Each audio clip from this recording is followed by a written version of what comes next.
Oh, hello everybody. Coach Kevin here.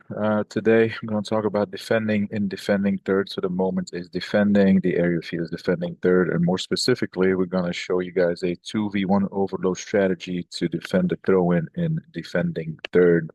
I'm quickly going to go back to last week or this past week.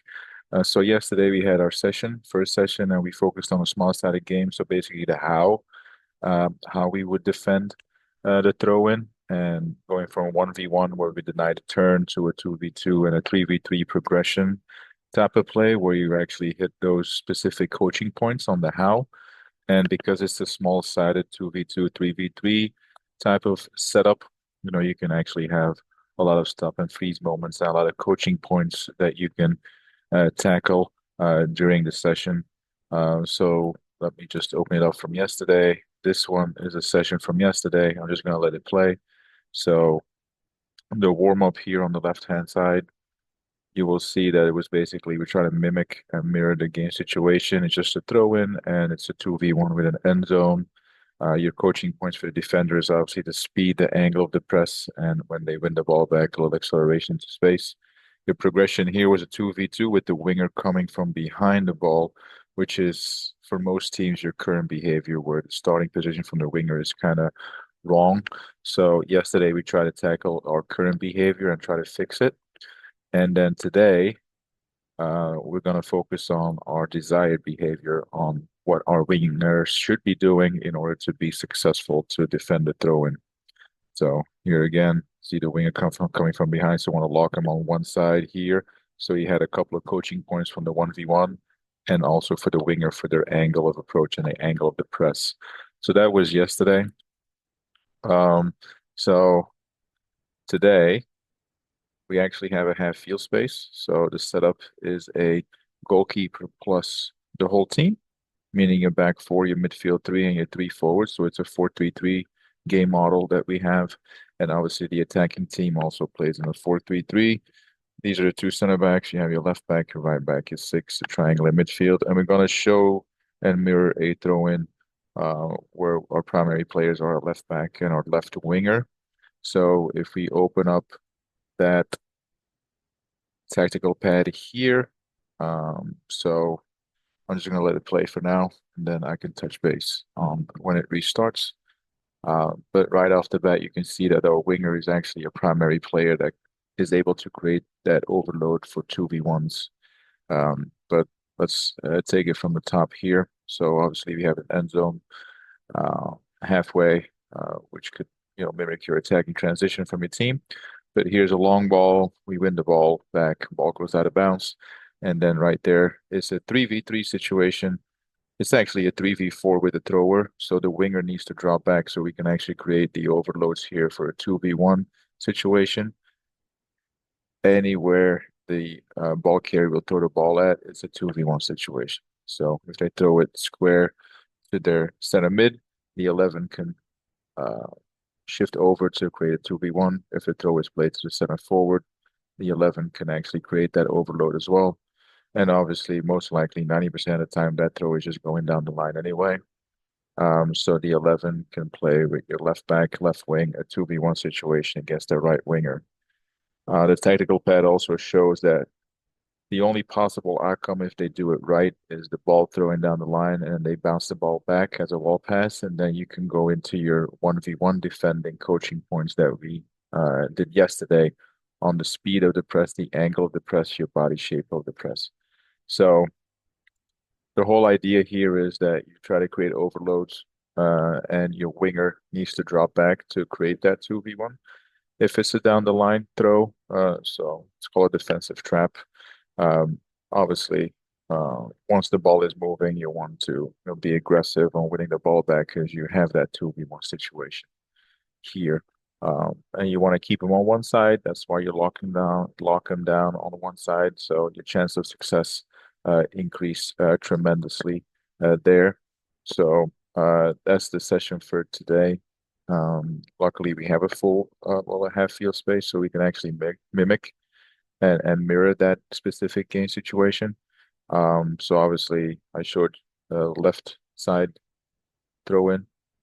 you can obviously, if you play 10v10 or 8v8, whatever, you can still do that too. You can take out the 4 and the 5 and the 9. So if you don't have enough field players, you can do that as well. You can take out the 6 and the 10 here because you really want to mimic and mirror and see a lot of repetitions on throw-ins. So obviously it's a FIFA rule setup where the ball goes out of bounds and you let them, take the throw in as well. So closing down space, apply aggressive pressure, mark tight, cut off any passing channels because this video also shows that it's a 1v1 across the board, apart from the winger. So let me just put it here. So this is a 3v3, 3v4 if you include the ball carrier. The winger drops back, makes it a 4v3 for us at this point. And then all these center backs, center mids, attacking mids, and center forward, they're all connected and partnered up for a 1v1 situation. The chances are the throw in is going to be played either to the 10, attacking mid, or down the line. So you're really trying to predict the play and make sure that you have that defensive trap set up to actually win the ball back. Um, a little bit about me. My name is Coach Kevin. I'm an A licensed coach. I also have a CTL, Club Technical Lead, and DOC, Director of Coaching license. I'm connected with the Boynton Knights. I coach two teams. We also have MLS Next Bracket, so I do the scouting for that, and I've done some work in a professional environment as well as the coach and analyst performance and analysis. Here's my resume template. I'll include the link if you guys would like to receive the template. It's a very nice one. People seem to have an interest in receiving it. Tells you a little bit more about me, where I've been, what I do, what I've done, who I've worked for, and where I've coached. So if you have any questions, feel free to reach out to me, and I would be happy to forward it to you as well. Obviously, a 2v1 overload strategy. I'll briefly go over all of this, and then I'll include the physical and tactical periodization time as well. Number of reps work versus rest ratio.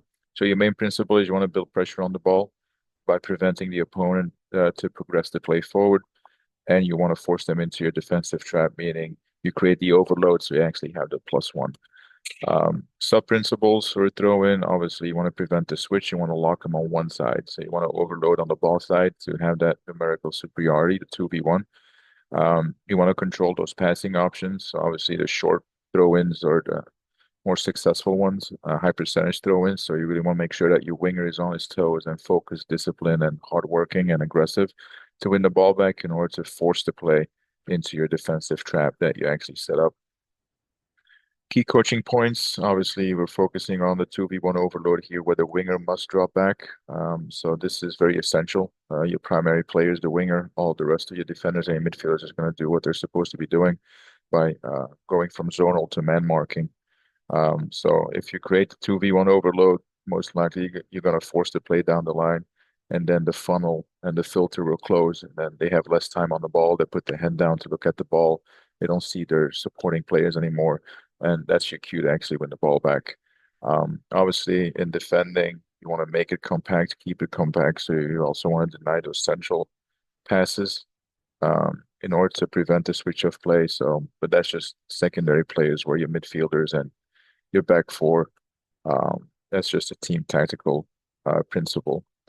So the fullback obviously is your first defender because it's a 1v1 against the winger. Your winger here is the most important one, where it's a supporting defender that needs to drop back. So your transition here, your starting position is very important. So they have to be there in order to create the 2v1 before the ball is played. And then these are all secondary and tertiary players. Your center back, your defensive mid, your forward line. Those are basically just cover, balance, and cut off passing lanes to the other ones, which is most likely not going to be the case because then you're talking about a 20-yard throw anyway.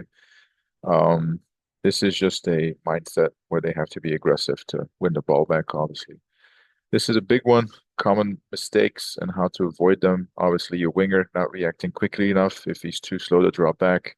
Your fullback is playing 1v1, and if they play the wall pass or bounce it back, it's actually a 1v2 situation, so that's a big no-no.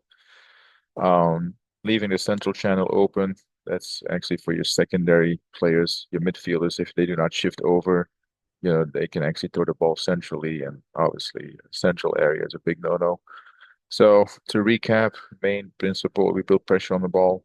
Sub principle is you want to prevent the switch or keep the opponent on one side. So defending a throw in is very similar. You want to make sure that they do not leave that area of space where you're overloading them. How do we do that? Obviously, we're trying to bring numbers around the ball. That's where the winger comes in. And you want to keep the opponent locked and stopped from getting out of that area. Player actions to be successful, specific player actions against the ball. Obviously, the pressing, your speed, the angle, the timing, the distance and body shape of the press. And if you feel that you have a chance to intercept the ball or win the ball back, you want to see that aggressiveness as well. I mentioned this from zonal into man marking, depending on where the ball is played. So this is a 9v9 to 10v10 situation. So you want to have the boys just play. Let's say 12 minutes on average here with a 2-minute rest. So you're looking at 14 minutes per rep. You do that 3 times. That's your 42 minutes. You give them a 4-minute rest in between. So that's your 15-minute total. And then you can uh, include that your warm up or your stretching or not, or just you can do another repetition here. So total reps would probably be around 5 total, which would bring you to about 70 minutes total here. Make sure your players get plenty of rest in between the intervals here, so they can actually show the aggressiveness and the intensity that is needed. I'll include a tactical pad after this one, but thank you for listening and watching this video. Don't forget to follow me. It's the same username at TheScoutingCorner. I'm on Instagram and YouTube. So I post 3, 4 times a week. My game model is 4-3-3, so feel free to join me in my journey, and thank you all for listening.